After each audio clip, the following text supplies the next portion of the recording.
रूसी फौज यूक्रेन में जब संकट के दौर में थी तो उस वक्त ईरान ने अपने घातक कामिकेज ड्रोन और बैलिस्टिक मिसाइलों का जखीरा पुतिन के लिए खोल दिया था। और नतीजा ये निकला कि रूसी फौज ने यूक्रेन के मैदान में फिर से वापसी की थी और उस दिन के बाद से लेकर आज तक यूक्रेन दोबारा मैदान में बढ़त नहीं बना पाया।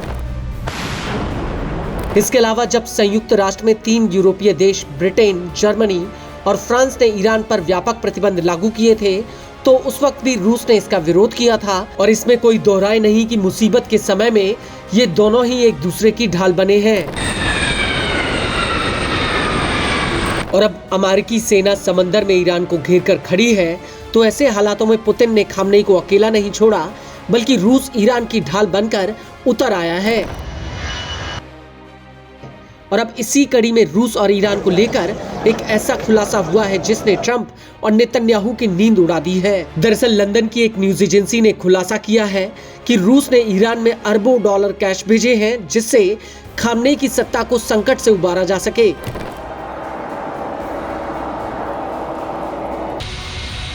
न्यूज एजेंसी के मुताबिक रूस के एक सरकारी बैंक ने ईरानी सरकार को करीब 2.5 अरब डॉलर नगद कैश भेजे हैं। ये पैसा 2018 में उस वक्त भेजा गया था जब डोनाल्ड ट्रंप ने अपने पहले कार्यकाल में राष्ट्रपति के तौर पर शपथ लेने के बाद ही ईरान के ऊपर आर्थिक प्रतिबंध लागू कर दिए थे। रिपोर्ट के मुताबिक ट्रंप के प्रतिबंध लगाने से कुछ ही महीनों पहले पुतिन ने करीब 2.5 अरब डॉलर का कैश करीब 34 टन बल्क शिपमेंट में भेजा था। रिपोर्ट के मुताबिक हर खेप में 5.7 करोड़ डॉलर से लेकर 11.5 करोड़ डॉलर तक की रकम थी। ये पैसा कथित रूप से ट्रेन के जरिए भेजा गया था और फिर राजधानी मॉस्को से तेहरान में से डिलीवर किया गया।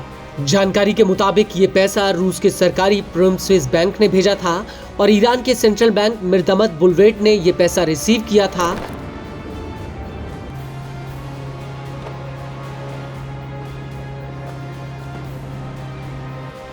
रिपोर्ट के मुताबिक इतने बड़े पैमाने पर रूस द्वारा ईरान को पैसा भेजना दोनों देशों के बीच पहले से ही मालूम रिश्तों की गहराई का एक बहुत बड़ा खुलासा करता है, जिसके तहत रूस और तेहरान ईरानी सरकार को बचाए रखने के लिए प्रतिबंधों और पारंपरिक पेमेंट तरीकों को धता दिखा रहे हैं।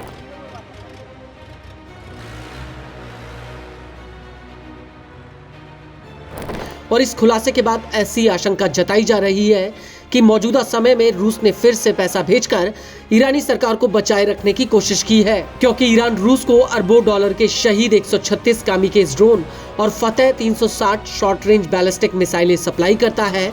लंदन की न्यूज एजेंसी के मुताबिक रूस ने प्रोम्स्विस बैंक का इस्तेमाल प्रतिबंधों से बचने के लिए किया था। इसके जरिए 13 अगस्त 2018 को ईरान कैश की पहली शिपमेंट भेजी गई थी और इसके एक हफ्ते बाद ट्रंप ने ईरान के ऊपर आर्थिक प्रतिबंध लागू कर दिए थे। कैश की पहली खेप का वजन करीब 110 किलो था जिसमें 5.73 करोड़ कैश भेजा गया था। ये कैश अस्त्रा खां बंदरगाह पर ट्रेन के जरिए भेजा था।